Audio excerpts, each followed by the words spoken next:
Livro Memórias de um Suicida, pelo espírito Camilo Cândido Botelho, a cada um segundo suas obras, capítulo 13, parte 4.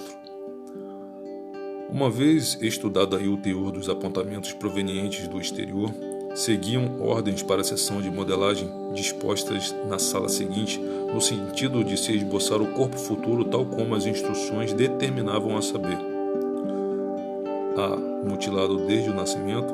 B. Passível de ser no decurso da existência por enfermidade ou acidente. C. Passível de aquisição de doenças graves e incuráveis. D. Normais. O que indicaria, portanto, fatos decisivos na programação do carreiro a ser vivido pelo paciente, harmonizados ao feitio das expiações e testemunhos a cada caso, pois convém não esquecermos que muitos daqueles míseros albergados, nossos cômpares, reencarnariam possivelmente em envoltórios físicos, morais e até belos e sadios, por exigirem as suas novas experiências que assim fosse, avultando, em casos tais, lutas e sofrimentos irreparáveis de ordem moral tão somente. Ora, no gabinete seguinte viam-se também os esboços dos corpos primitivos, isto é, dos que o homicídio havia malbaratado, destruído antes da época normal, habilmente classificados da seguinte forma, em local apropriado, de fácil acesso ao observador, porque em pedestal conveniente, pois estes esboços eram como estátuas móveis, grandemente belas, dadas da perfeição e naturalidade que apresentavam, sugerindo a presença real do próprio envoltório já destruído. A. O envoltório primitivo, tal como existiu e foi aniquilado pelo suicídio. B. Ao lado, numa placa fosforescente, a descrição do estado em que se encontrava o mesmo envoltório na ocasião do sinistro, a saber: estado da saúde, volume das forças vitais, grau de vibrações, estado mental, grau de instrução social, ambiente em que viveu, data do nascimento, data da época normal em que se deveria dar o trespasse e extinção da força vital, data em que se verificou o suicídio, local do desastre, o gênero do mesmo, causas determinantes, nome do infrator. C. O órgão atingido pelo atentado e cuja alteração motivara a extinção das fontes de vida localizadas no envoltório era assinalado no esboço com lesão idêntica à que sofrera o corpo material. D. Casos especiais: afogamentos, trituração por esmagamento, queda, reprodução plástica dos restos do envoltório, tal como o suicídio o reduziu. A impressionante perfeição desta última reprodução chocaria qualquer outro observador não esclarecido como aqueles mestres, ou não dolorosamente experimentado como nós outros.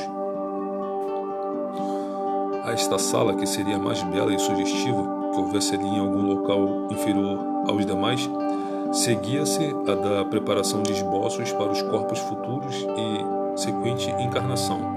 Seria a sessão de modelagem, idêntica às suas congêneres.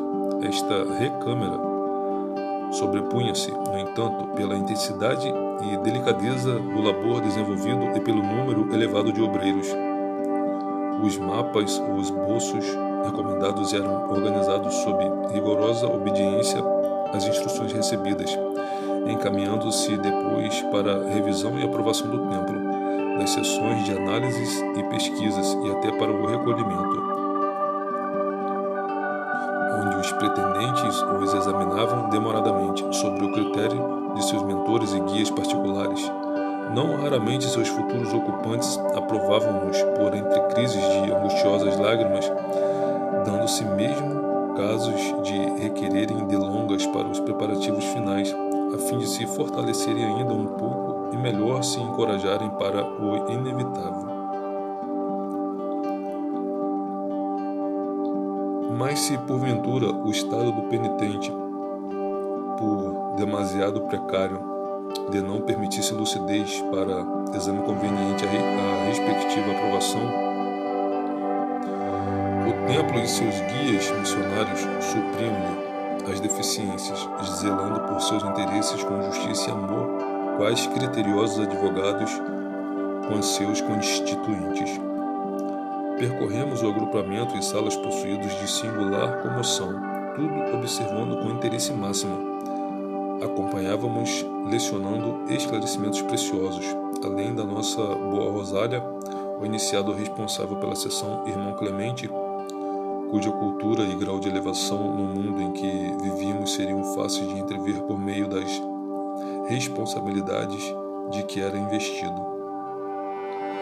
Sim, meus caros amigos, meus irmãos, dizia Clemente, enquanto paternalmente nos guiava de sala a sala, propondo-nos teses formosíssimas e reconfortadoras a respeito das soberanas leis de que era digno intérprete, a quais tantas elucidações levaram a minha pobre alma obscurecida pelo erro, que não me negarei ao desejo de também transcrevê-las para estas despretensiosas páginas de além-túmulo. Sim, meus amigos, bendito seja o Criador Supremo, dirigente do universo cuja sabedoria e bondade inexcedíveis nos soerguem das incompreensões do erro para as alcandoradas vias de regeneração pelos serviços ininterruptos dos renascimentos planetários.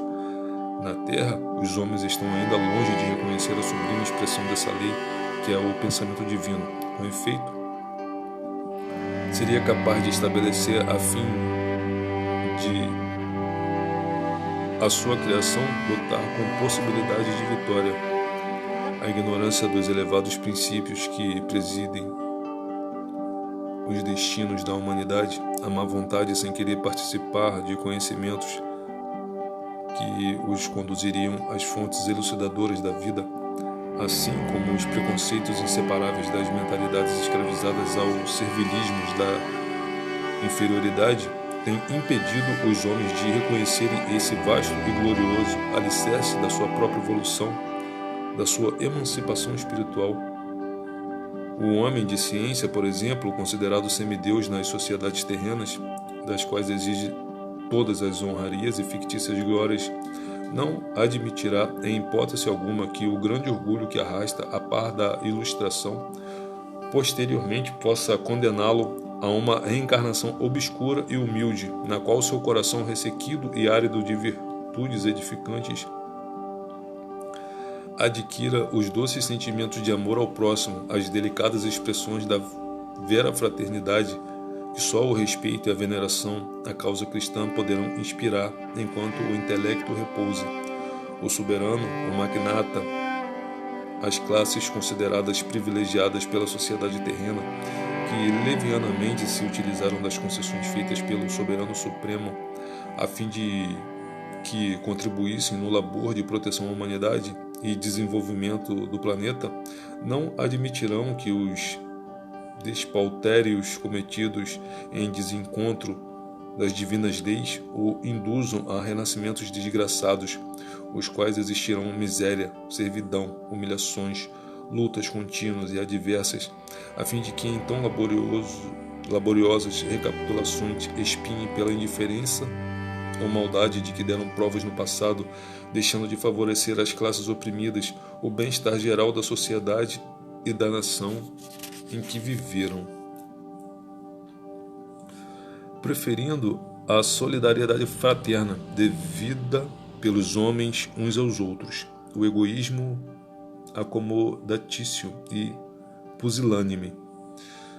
O branco, o de pele alva, cioso da pureza da raça, que o preconceituoso conluio do orgulho com a vaidade lhe faz supor seja privilegiada pelo favor divino, não concordará em render homenagem a uma lei universal e divina capaz de impor-lhe um dia a necessidade de renovar a existência carnal ocupando o envoltório cuja pele será negra, ou amarela, bronzeada, mestiça, etc., etc.,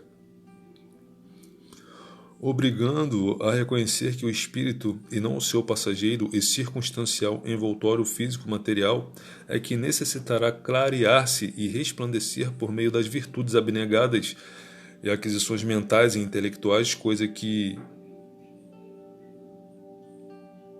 poderá obter no seio de uma ou de outra raça, e mais que negros, brancos, amarelos, etc., todos descendem do mesmo princípio de luz, do mesmo foco imortal e eterno, que é o Pai Supremo de toda a criação. Entretanto, meus amigos, admitam ou deixem de admitir todos esses respeitáveis cidadãos terrenos, ainda que a eles e também a vós repugne o imperativo dessa lei magistral. O certo é que ela é irremediável e indestrutível e que, por isso mesmo, todos os homens morrem num corpo para ressurgirem em uma vida espiritual e depois voltarem a renascer em novos corpos humanos, até que lhes seja concedido, pelo progresso já realizado, ingressar em planetas mais ditosos, também reencarnados, e em cujas sociedades iniciarão novo ciclo de progresso na escola consciencial da longa e gloriosa preparação para a vida eterna. Isto, porém, levará milênios sobre milênios. Nenhum homem, portanto, como nenhum espírito, poderá fugir às atrações irresistíveis dessa lei, quer dela se desagrade ou lhe tribute respeito, uma vez que é necessária a toda a criação como fatora que é do seu progresso, da sua ascensão para melhor até o perfeito.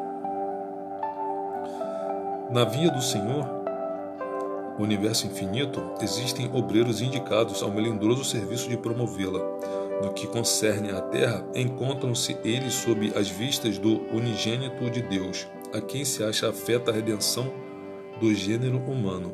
Assim como diariamente o homem assiste ao romper do sol e ao seu declínio no horizonte, assim como sente soprarem os ventos e vê caírem as chuvas, crescerem e frutescerem as plantas, as flores recenderem seus perfumes e os astros rebrilharem no infinito dos espaços, sem avaliar a imensidão e a aspereza do trabalho que tudo isso significa, e ainda menos a dedicação, os sacrifícios que tão sublime labor requer das legiões de servos invisíveis que no mundo astral são incumbidos da conservação do planeta, segundo os altos desígnios do onipotente Criador. Também diariamente assiste a milhares de renascimentos de semelhantes seus e de muitos outros seres vivos e organizados, ignorando a emocionante, encantadora epopeia divina que contempla. E tanto se habituou o homem a ver-se rodeado das manifestações divinas que se tornou a elas indiferentes, não cogitando da apreciação e do louvor às suas grandezas, considerando-as naturais, mesmo comuns, como realmente são. Como, porém, não ser assim se ele próprio está mergulhado no seio do universo divino, como descendente do divino Criador de todas as coisas?